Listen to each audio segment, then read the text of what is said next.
pendiente y reservada para esta fecha especial de cierre, como que varios motivos. Y además entonces estamos celebrando también el cumpleaños de un amigo triple. Entonces, como que, bueno, faltan solamente la banda de música del Cuerpo de Bomberos de Vengan a Ver. Bienvenido, don de Moca, sí. Bueno, muchas gracias, Carolina. Me siento bien aquí. Aprovecho para felicitar a Carlos Salcedo por su cumpleaños, recordarle que ando con un libro de él, que ahora se lo voy a computar al cumpleaños, se lo voy a atribuir a eso, ¿verdad? Y bueno, decirle que recuerde que sus amigos también toman vino, que no tiene que tomárselo todo solo. Claro, la gente que cumple años así a final de años y la gente que cumple años como cerca de Reyes, tiene como serias dificultades porque le dan como un 2x1. Sí, cierto, parece como si todo se hiciera por su cumpleaños. Pero también es una ventaja porque ahí no hay pretexto para no celebrar. O sea que sí, hay oportunidad y otro pretexto más para celebrar. Qué bueno. Don Antoliano, usted desde pequeñito dijo, algún día yo quiero ser consultor jurídico del Poder Ejecutivo. Así como los niños que dicen, yo quiero ser policía o yo quiero ser bombero. No. Entonces, un muchacho de Miches, donde no había teléfono, ni librería, ni biblioteca, no podía hacerse esa pretensión. Ahora, sí dije que quería ser abogado. Dije que quería ser maestro y que quería ser abogado, y he sido maestro y soy abogado. Lo del consultor jurídico es un hecho circunstancial que, como todos los puestos públicos, pasan, y incluso yo pensé que iba a pasar más rápido, pero veo que se ha extendido. Pero esto es yo nunca me he concebido como funcionario público. Lo estoy haciendo y trato de hacerlo lo mejor posible, pero en lo que yo sí me concebí fue como profesional del derecho, y ese es mi condición permanente. Lo de funcionario público, consultor jurídico, es un hecho de las circunstancias. Y si las circunstancias se armaron para que eso ocurriera, trato de aprovechar para ver cómo contribuyo a hacer algo y a mejorar las cosas que encontré, nada más. ¿Y cuál es como el desafío mayor de un puesto como ese? Porque un puesto como ese, yo estaba pensando, usted sabe que yo tengo una forma como muy particular de ver las cosas. Eso es como una especie de ser como un San Pedro, así. Sí, o sea, como que bueno, no tienes la decisión de como Jesús, que al final es el que sana. Pero resulta que mucha gente va y te toca la puerta y te ocupa mucho tiempo. Digamos que una persona que ocupa esta función tiene una muy seria, que es ser un vigilante de la legalidad del Estado, y la otra, tener que enfrentar a los que creen que el que está en esa función puede cualquier cosa, lo cual no es cierto. O sea que tiene poder para cualquier cosa, y eso no es real, pero bueno, es difícil que la gente lo asimile. Sí, y es un desafío sobre todo en países como los nuestros, y hablo de la realidad latinoamericana, donde todavía hay oportunidad de fortalecer la institucionalidad, donde el mismo entorno familiar, el mismo entorno de los amigos, de los conocidos, influyen y dicen, oye, esta es tu oportunidad, esta es tu chance. Claro. Yo pienso, Carolina, que la gente piensa así, no tanto del consultor, sino del funcionario que tiene acceso y cercanía al presidente. O sea, si yo fuera, un asistente del presidente que despacho con él continuamente, probablemente la gente pensaría lo mismo, ¿verdad? No creo que sea por la labor, porque fíjate, este cargo tiene la particularidad de que no maneja ni nómina ni recursos, ningún presupuesto, ninguno. Cuando digo ninguno es ninguno. Presupuesto económico. Sí, o sea, no maneja... O sea, recurso económico. Sí, recursos económicos. Ni siquiera una caja chica. O sea, distinto a la mayoría de las funciones públicas de los ministros. Claro, las direcciones que tienen generales. Disponibilidad y para resolverles cosas a la gente dentro del marco de sus atribuciones. Sí. Por ejemplo, voy a poner un ejemplo. Digamos que hay directores generales que tienen funciones que consisten en resolver problemas sociales. Claro. O el ministro de Obras Públicas que puede mandar a poner los contenes a un sector determinado. O asistencia social, por o ejemplo. Asistencia social, que donan cosas, etcétera. Y que eso se lo permite la ley que lo regula. En el caso de la consultoría, solo se trabaja con documentos y papeles y nada, solo gastamos tinta, no hay nada. Y ahora bits, porque hay muchas cosas que son digitales. Así es. Sin embargo, tal vez ese criterio de que tú hablas de que la gente piense viene del contacto permanente con el presidente, pero bueno. Sí, pero bueno, no tiene los recursos económicos, pero tiene influencia. Bueno. Sí. Tal vez. Y no solo con el presidente. Y aparte de eso, es parte de la cultura, porque incluso, bueno, hay una canción ¿desde cuándo? La canción del El Funcionario. ¿De quién es? De Wilfrido, es El Funcionario. Sí, esa canción la canta Wilfrido, la escribió Manuel de Jesús. Bueno, sí, que si se hablamos de arte o de cultura, ahí sí no podemos hacer un tremendo programa con usted en ese sentido. Bueno, y de hecho el arte refleja muchas de esas idiosincrasias del dominicano en esas particularidades. Bueno, pero de manera particular, específicamente en la consultoría, tiene una característica que tal vez no tienen otras dependencias, y es que tiene, por ejemplo, la capacidad de introducir leyes, por ejemplo, de introducir normativa. Bueno,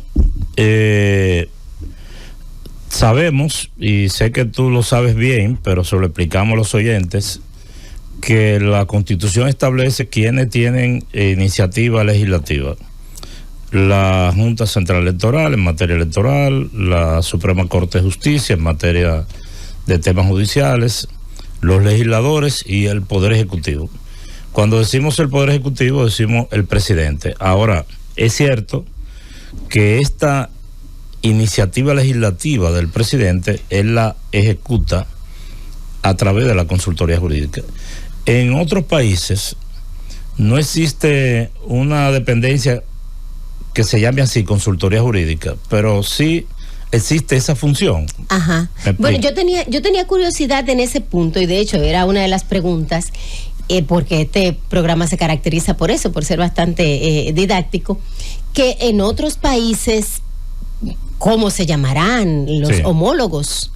Y si ustedes tienen asociaciones u organizaciones así de colegas. Aunque yo sepa, no. Por lo menos yo nunca he sido contactado para eso, pero sí sé que en Francia, por ejemplo, existe el Ministerio de Justicia, como en muchos países. Sí, sí. Y el ministro de Justicia funge como asesor legal del presidente. Hace poco estuve de visita en San Salvador yo.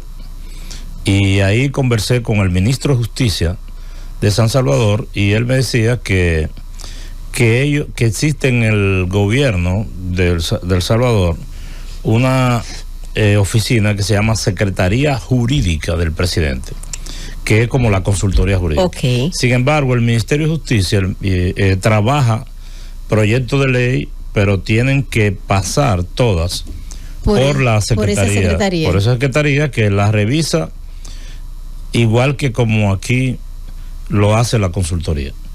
Ahora, en la práctica también, no todos los proyectos de ley que el presidente impulsa son elaborados en la consultoría jurídica. Hay dependencias del Estado, del Poder Ejecutivo, que quieren proponerle al presidente un anteproyecto de ley y se lo llevan en un borrador, le hacen una propuesta. Okay. Digamos, por ejemplo, y es un ejemplo real que ocurre, que ha ocurrido en este gobierno. Digamos que el Ministerio de la Mujer quiere que se apruebe un proyecto de ley sobre determinados temas concernientes a las mujeres. No basta con, bueno, sí bastaría, pero ellas consideran que es más viable hacer una propuesta para que la consultoría por lo menos vea qué es lo que quieren decir. Claro, porque es el área especializada del Exacto. tema. Así es. Como CONANI, por ejemplo, que es el área especializada de la niñez. Así o es. Energía y Minas, el área especializada de... O el Ministerio de Salud Pública, claro, que quiere impulsar un proyecto de ley para X tema que tenga que ver con salud, o ellos mandan los lineamientos generales o lo envían en forma de proyecto de ley, que muchas veces la consultoría lo transforma y lo adecúa al lenguaje jurídico. Eso, claro. De eso se trata. ¿Y qué otras funciones tiene la consultoría jurídica? Porque uno pudiese entender que, bueno, tiene que ver con eso, emitir decretos o revisar decretos. Cuando alguien está buscando un nombramiento, dice, bueno, acércate a la consultoría jurídica, tú conoces a alguien ahí, mira a ver si ya eso está en borrador. O sea, sí. Aparte de eso. Eso pasa, eso que tú estás diciendo. Pero bueno, formalmente la consultoría jurídica se encarga de elaborar todas las decisiones, las ordenanzas, para decirlo en términos genéricos, del presidente, que son decretos, instrucciones presidenciales, que también son una especie de comunicación. El presidente dice, internamente se le instruye a un ministro que haga tal cosa, pero estas instrucciones a veces necesitan ser sustentadas legalmente. Claro. Y todo eso lo elabora la consultoría. Pero además, como acabo de decir, la consultoría jurídica es un filtro legal para que estas propuestas que vienen de distintos funcionarios sean impulsadas por el presidente, pero ya con el visto bueno, el ojo legal de los técnicos de la consultoría. Claro, para asegurarse, por ejemplo, que no contradice ninguna otra normativa, por ejemplo. Claro, así es. En definitiva, un consultor jurídico es como una especie de vigilante además de ejecutar lo que yo acabo de decir, de la legalidad. Una vez un presidente, un actual expresidente, dijo que él era un guardián de la Constitución, algo así. Tiene que serlo, o sea, el presidente tiene que serlo también a través de su asesores legales. Pero quiero detenerme un poquito en esto. El guardián por excelencia de la constitucionalidad es el Tribunal Constitucional, por excelencia. Y en adición, todos los tribunales de justicia de la República Dominicana son al mismo tiempo tribunales constitucionales mediante un procedimiento indirecto, ¿verdad? Entonces, todos los tribunales tienen que velar por la constitucionalidad. El Tribunal Constitucional tiene eso como su tarea fundamental. Okay. Los otros lo tienen como una tarea accesoria, como dicen los textos constitucionales, mediante una vía difusa. Okay. Ahora, en tercer lugar, todos los órganos de la administración pública que emiten actos administrativos tienen que ser también guardián de la constitucionalidad, porque estos actos tienen que estar siempre apegados al debido proceso y de conformidad con la Constitución. ¿Es verdad?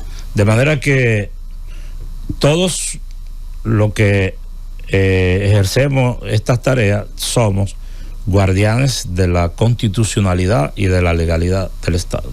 Sí, tiene sentido. Ojalá todos tuviéramos esa visión, ese enfoque. Yo creo que tendríamos menos complicaciones, sí.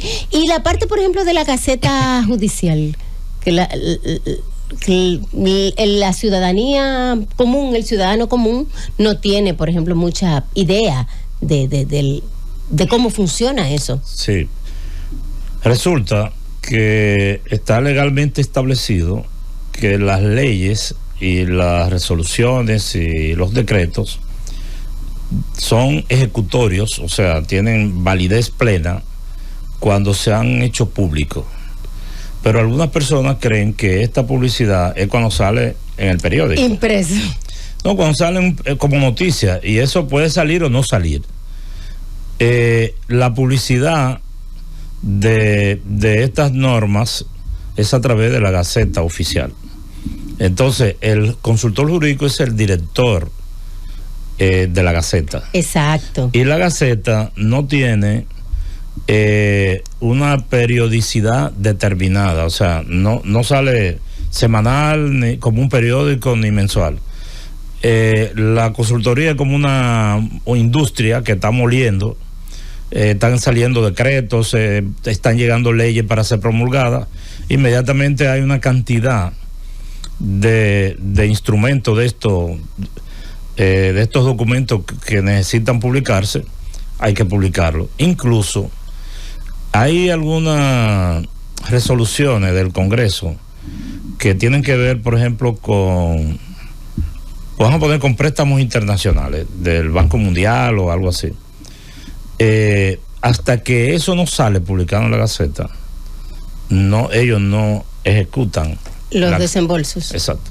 Y bueno, y entonces hay que publicarlo. Claro, y ahora con el tema de la tecnología, pues ya incluso es mucho más fácil porque también está la posibilidad de la publicación digital.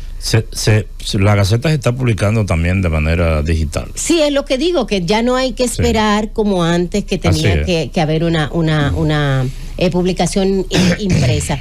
Y de manera particular en el caso suyo, cuando usted no es consultor jurídico, ¿Qué usted es? ¿Qué usted hace con su vida?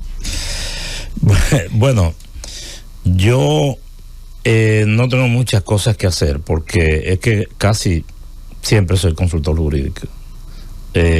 O sea, cuando digo casi siempre, quiero decir todas las horas. No hay mucho espacio, pero...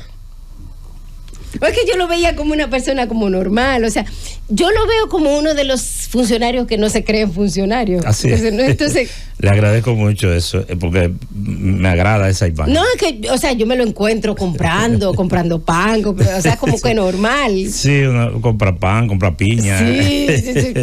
Compra chocolate. ¿En serio? Vino. Claro. Va a la librería. Exacto. Entonces...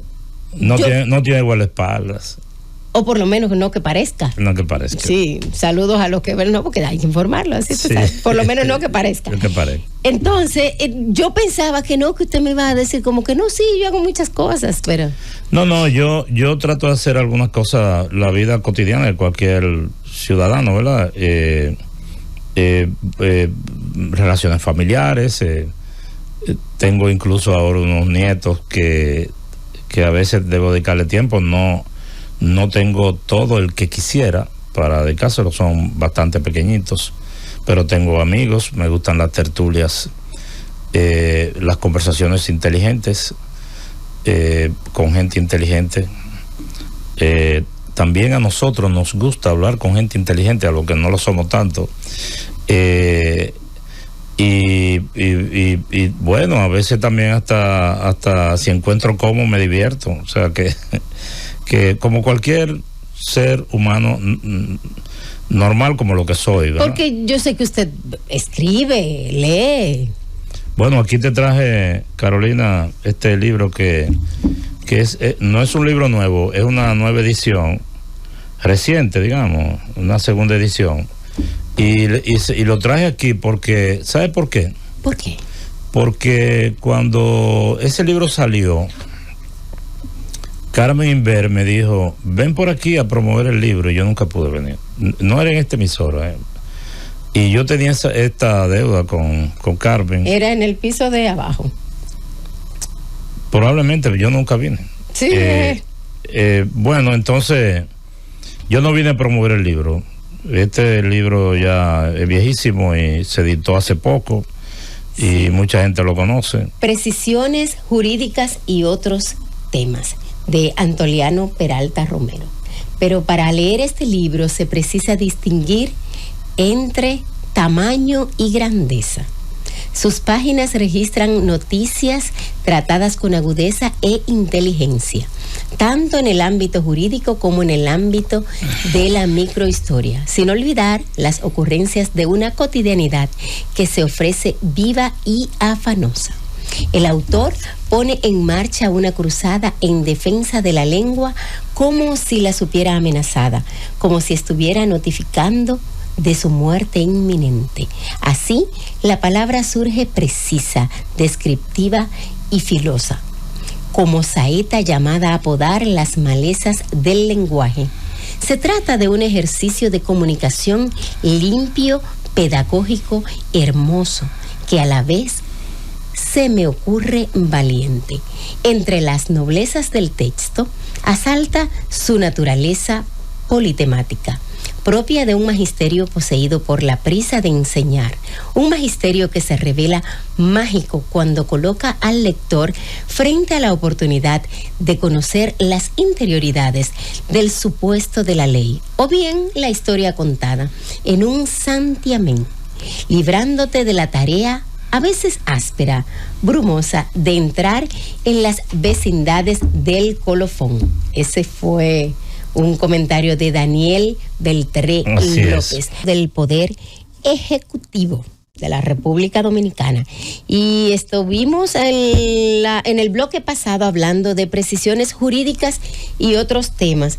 Una segunda edición ampliada de su libro. Y bueno, acá nos han estado comentando en nuestros interactivos. Vamos a tener que leer antes de irnos por lo menos algún fragmento. Pero antes de ponernos así como medio relajados, déjeme preguntarle un par de cositas, porque no podemos desaprovechar al consultor sin preguntarle de algunas iniciativas legislativas, algunas leyes y eso. ¿Cuáles fueron las iniciativas más importantes del 2024? Nos dio mucha agua que beber la 124, de hecho yo salí a defenderla. Así es. Bastante, a pesar de todo. Pero cuénteme, ¿cuáles fueron los principales logros de ustedes en la consultoría? Mira, o del gobierno dominicano? Sí, Carolina, yo quiero resaltar, por la consultoría pasan proyectos de ley que todos son importantes. Si no se depositará en el Congreso, si no lo consideramos importante, pero voy a mencionar algunos que yo considero que son de trascendencia, que de convertirse en leyes van a pasar un poco a la historia de la legislación dominicana. Por ejemplo, yo he mencionado muchas veces el proyecto de ley de la jurisdicción contenciosa administrativa. Voy a hacer una breve pausa ahorita para explicar de qué se trata. Está el proyecto de ley de referendo aprobatorio, que es una iniciativa de Poder Ejecutivo en este periodo que... no en este periodo de gobierno, porque este está muy iniciando. Exacto, en el anterior, en el gobierno de Luis Abinader. El proyecto de ley del Ministerio de Justicia. El proyecto de ley que modifica la ley de compra y contrataciones públicas. Hay un proyecto que fue trabajado por una importante comisión coordinada por el licenciado Nanfi Rodríguez, que es el proyecto de ley para modificar la ley de expresión y difusión del pensamiento. Y tú me mencionabas la ley 124 del DNI, que tú conoces bien, porque te he oído mucho hablando de eso y creo que incluso estuviste en una comisión, o sé que estuviste en una comisión de revisión de ese proyecto. Sí, que le tengo una preguntita con relación a eso, después que usted termine. Ok, bueno, yo insisto en decir lo siguiente. La Constitución Dominicana, en su artículo 261, manda a que la labor de inteligencia del Estado se organicen en un sistema. La Constitución ordena varias disposiciones legales, o sea, hace reserva de leyes, algunas de las cuales están pendientes, más de 40, que no se han podido suplir por distintas razones. Sí. Esta es una de las importantes. Claro. Y casi todos los países del área aspiran a alcanzar tener sus servicios de inteligencia estatales organizados en una ley que cree un sistema. Porque hasta ahora solamente queda Bolivia y nosotros que retrocedimos. Nosotros, bueno, exactamente. Pero yo no quiero entrar en disquisiciones, que se ha hablado demasiado sobre la ley del DNI y hoy es un día que la gente está en cosas ligeras, pero sí quiero aprovechar que tú me preguntas esto para decir lo siguiente. Los servicios de inteligencia de la República Dominicana, desde el SIN, han estado actuando como chivos sin ley. Claro. Es decir, sin regulación. Finalmente, llegó una autoridad, el presidente y el director del DNI, hay que volver a decir el DNI, hasta hace poco era la DNI, sí. Que dijo, vamos a actuar dentro del marco de la legalidad. Sí. Vamos a dejar esta tarea que no tiene régimen, regida por una ley. Bueno, pues por distintas razones, creo que la más importante por razones de carácter político, hasta cierto punto entendible, los distintos sectores criticaron la ley y la ley fue objeto de una revisión en una comisión de distinguidos abogados en la cual tú participaste y se introdujo en el Congreso ese proyecto de adecuación a las exigencias que se hacían, que no eran más que de precisión, de que algunas disposiciones de la ley fueran más precisas, más claras. Pero en eso el Tribunal Constitucional entendió que independientemente de que si la ley era constitucional o no, que no se detuvo a analizar eso, ni se juzgó, ni se falló sobre eso, que la ley no había sido aprobada siguiendo el rito de un reglamento que establece que las leyes que son orgánicas deben aprobarse mediante una modalidad determinada e indicando que son orgánicas, y que en función de eso el Tribunal Constitucional extrañó del sistema legal del país esa ley.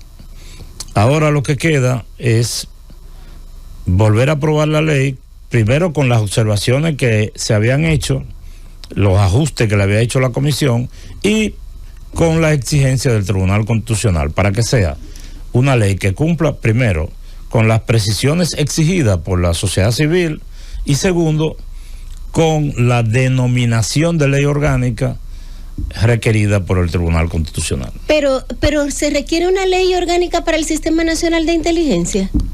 Bien, esa es una pregunta muy interesante. Porque en mi condición, y le pregunto, ahora le hago la pregunta interesada en mi condición de especialista en seguridad nacional, porque yo que conozco bastante bien el sistema, realmente a partir del mandato del 2010, que quedan unas 13 leyes pendientes relativo a todo lo que tiene que ver con la estructura del sistema de seguridad nacional y de seguridad pública en República Dominicana, porque todavía incluso queda pendiente la ley de seguridad y defensa nacional, que esa sí, en mi opinión, debería ser orgánica.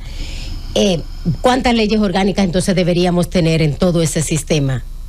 Sí, yo, como Carolina es una especialista en el tema, yo trato, y yo no lo soy, pero entiendo el problema. Yo trato de ser un traductor de ese lenguaje técnico elevado que ella... hay una discusión entre abogados especialistas en temas constitucionales sobre si una ley que regula el sistema de inteligencia debe ser considerada una ley orgánica, en la medida en que esta no se refiere a la seguridad nacional. Ahora, yo ni siquiera he querido entrar en esa discusión, porque el Tribunal Constitucional es la última, como dijimos ahorita, tiene la última palabra en materia de control de la constitucionalidad. Y le tengo mucho miedo a contribuir, digamos que a debilitar la credibilidad de un órgano tan importante, y que en este caso está compuesto y dirigido por personas todos honorables. Claro. Que pueden equivocarse, como podemos equivocar nosotros, pero ya que el tribunal apreció que esa ley debía ser orgánica, yo me someto obedientemente a los designios del tribunal y digo, bueno, hay que reaprobar la ley con los requerimientos del tribunal. Ahora bien, eso no quiere decir que se abandone la discusión, aunque sea para fines académicos. La Suprema Corte de Justicia y el propio Tribunal Constitucional han variado en ocasiones sus criterios. Eso quiere decir que ninguna decisión humana es infalible y perfecta. Claro, es así. Lo que sí llamó la atención, sobre todo en la comunidad académica y en la comunidad académica del sector seguridad y defensa, es que precisamente después de un debate bastante amplio, en el que incluso diversos sectores de la sociedad civil manifestaron su opinión, incluso en algunos casos bastante acérrima, bastante fuerte, y nadie pidió declararla inconstitucional por no ser orgánica. Las personas plantearon sus propuestas, se analizaron las propuestas, y ya después que incluso está trabajándose en el Congreso, que es el ente del Estado responsable de regular las leyes, que no esperáramos un poquitito más. Eso, por lo menos académicamente, sí preocupó un poquito. Pero ahora hay otra preocupación mayor que sí quisiera hacerle al consultor jurídico, y es que en ese trayecto en el que estuvo vigente la ley 124, se tomaron decisiones en base a esa ley. Incluso hubo un decreto en el que se movió el Consejo Nacional de Ciberseguridad, el Centro Nacional de Ciberseguridad. Se tomaron algunas decisiones en base a la ley 124. ¿Qué pasa ahora con la normativa de inteligencia, con la normativa de ciberseguridad que estaba basamentada o que tenía sustento en la 124 y que ahora ya esa ley no existe? Mira, Carolina, te voy a responder eso, pero antes, como parte de lo que de mis últimas palabras, quiero no dejar de decir lo siguiente. A veces hay una especie de cobardía social cuando los medios de comunicación, los influencers, la gente que crean opinión pública, satanizan un tema. Mucha gente que tienen el criterio de que eso no es como dicen, pero o se quedan callados o se suman. Y eso es tan grave que en estos días yo fui a un programa parecido a esto, un programa de panel de radio, y hice unos comentarios sobre esta ley, y un director de un amigo, una persona muy noble, pero editorializó o hizo un comentario en su periódico extrañándose de que el consultor jurídico defendiera esa ley o que emitiera consideraciones favorables sobre esa ley, porque es como si dijeran que tú estás endemoniada. Si dice alguien por ahí, Carolina Ramírez está endemoniada, está embrujada, está hechizada, o en aquellos tiempos donde las enfermedades contagiosas eran incurables. Sí. Es decir, ella tiene tuberculosis. Exacto, nadie se le pega, nadie se le acerca. Y así mismo pasa cuando una norma, por ejemplo, como en este caso, ¿Qué fue lo que se llegó a la conclusión? Que habían algunos artículos de esa ley que podían precisarse, hacerse un poco más claro. Nunca que era una ley, porque la misma ley establecía que las actuaciones de la DNI debían acogerse a la Constitución y a las leyes. Bien, ahora, ¿no? Bueno, sí, la situación jurídica en la que quedamos después de desaparecer la 124, usted me lo al consultor jurídico. Habíamos tenido casos así, en el que una ley se declara inconstitucional así. Sí, claro que sí, pero yo pienso que para evitar todas esas discusiones que tú planteas, lo que debió hacer el tribunal, y me extrañó que no lo hiciera, era darle un plazo, porque el tribunal dijo, la ley fue aprobada con una irregularidad, dijo el tribunal. No fue aprobada como ley orgánica y nosotros consideramos que es orgánica, dijeron ellos.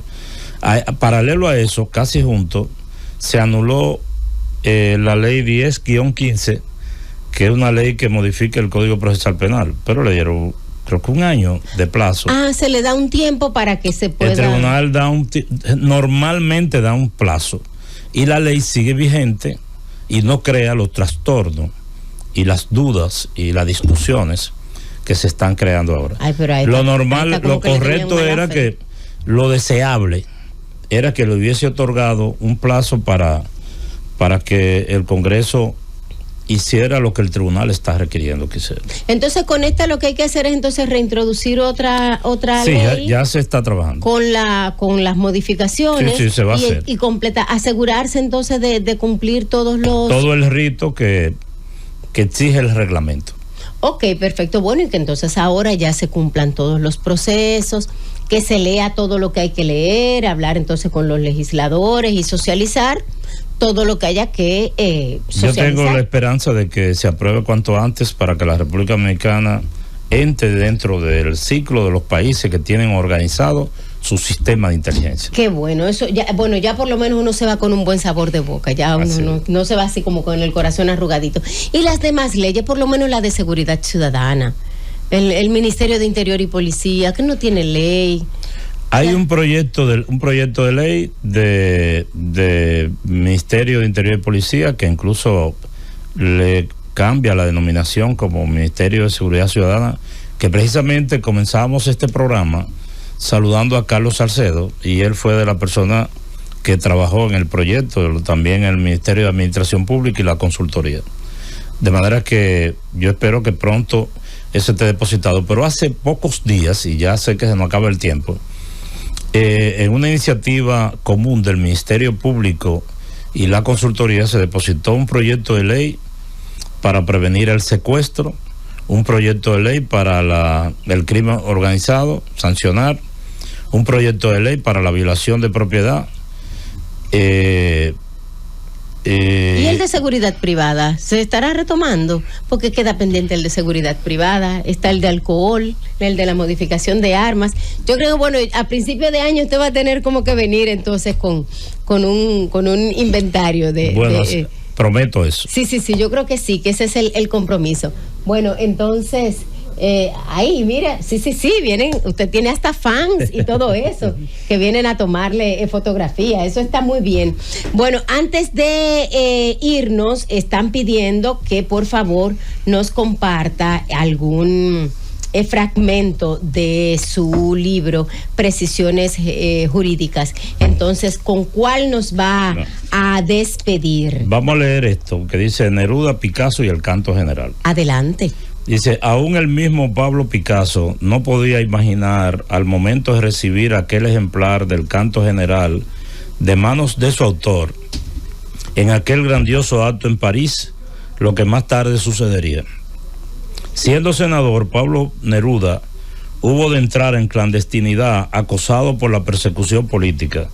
Con la ayuda del Partido Comunista y un conjunto de amigos, logró atravesar la frontera de Argentina mientras evadía a la policía, a la vez que iba escribiendo el canto general, una de sus obras fundamentales. La historia es recogida por el escritor chileno José Miguel Varas en Neruda Clandestino, Alfaguara, 2003. El libro, escrito en los distintos escondites donde estuvo el poeta, se distribuía en hojas sueltas en esquinas y mercados. La imprenta Pacífico, controlada por el Partido Comunista en Santiago de Chile, imprimió 5.000 ejemplares. Uno de aquellos ejemplares llegó a mano de Neruda en el momento en que asistía en París a un acto en homenaje a Picasso, a quien se le había otorgado el premio Stalin. Neruda fue uno de los oradores en aquel emotivo acto donde el pintor era objeto de saludos y regalos. El escritor narró las peripecias de su clandestinidad, su llegada a París y sobre todo el tortuoso proceso de edición del libro. El aplauso y la emoción llegaron al máximo cuando, con toda solemnidad, Neruda regaló el libro al homenajeado. El poeta levantó el libro y la mano de Picasso. La ovación estremeció el edificio. Todos se pusieron de pies alborozados. Terminado el acto, Neruda se acercó al pintor, a quien arrebató el libro a la vez que le decía: es el único ejemplar que tengo. El pintor no salió de su sorpresa frente al hecho. No hay duda de que los genios también tienen su carácter. ¡Wow! Bueno, yo encontré uno acá, en la página 51, con rango de ministro. En su artículo 61, la Constitución recién modificada o sustituida se refería a las secretarías de Estado como medios para despachar los asuntos de la administración pública. Ponía la tarea de crear las secretarías necesarias a cargo de la ley y la designación de secretarios como atributo del presidente. No siempre esa prerrogativa fue propia de la ley adjetiva. En otros momentos, la propia Constitución señalaba expresamente las secretarías de Estado con que contaría el Poder Ejecutivo. A partir del año 1908, la ley y no la Constitución asumió esta misión. El artículo publicado en el periódico Última Hora en abril 1978, el jurista Emmanuel Esquea escribe: la Constitución de 1955 contempló solamente las secretarías de Estado de las Fuerzas Armadas, la de Interior y Policía y la de la Presidencia, estableciendo que las demás serían creadas por el presidente. Aun cuando esa facultad de crear secretarías de Estado fue vedada al presidente, en las constituciones posteriores, la totalidad de los presidentes ha violado la Constitución, otorgando rango de secretario de Estado a funcionarios a quienes la ley no les ha dado esa calidad. La Suprema Corte de Justicia ha debido sentar jurisprudencia negando la jurisdicción privilegiada a supuestos secretarios de Estado, designados como tales por simples decretos, confundiendo tal vez la calidad del presidente de nombrar las secretarías de Estado, que sí la tiene, con la de crear esas posiciones, la cual no le corresponde. La nueva Constitución traslada este tema al artículo 134. Cambia la designación de secretario de Estado por la de ministro, dejando la tarea de la creación de los ministerios a la ley adjetiva. Nos preguntamos con preocupación si la recurrirá a la denominación por decreto del rango de ministro para designar funcionarios cuyos egos no resisten otros títulos. ¿Quién responde? Óigame, pero qué interesante está eso. Sí, pero esto cuando yo lo escribí, la Constitución era nueva. Claro, pero esto fue para el 2010. Sí, pero no se ha abusado de eso. No, solamente ha habido alguna confusión. Bueno, hubo en algún momento alguna confusión cuando era la secretaría, el secretariado técnico administrativo, que luego fue entonces el Ministerio de la Presidencia. Ahí era donde había un poquito de confusión. No, al principio algunas personas que eran secretarios sin cartera pasaron a ser como ministros sin cartera. Sin embargo, la ley prevé la existencia de 3 ministerios sin cartera. Sí. Y ahora mismo hay 3 ministros sin cartera. Sí. O sea, no hay más. Sí, pero hubo una época que habían decenas de ministros sin cartera sin que estuviesen creados por ley. Pero no antes antes de la Constitución del 10, o sea, no después de la del antes 10. De la Constitución del 10. Pero este está muy interesante. Usted sabe que este libro me recuerda al libro de Dietrich Schwanitz, de la cultura, todo lo que hay que saber, y hay otro similar relativo a libros, que es también asimismo la literatura, todo lo que hay que leer, porque es una forma de en cápsula, ¿verdad? Sí, contarte ya sea una historia como esta que pasó de Picasso. Recuerda, Carolina, que Daniel Beltré lo dice aquí, la historia en un santiamén. Sí, pero bueno, que te lo comentan ahí, pero no es lo mismo cuando uno tiene la oportunidad de saborearlo, como con esa historia, por ejemplo, de Picasso y Neruda, una locura.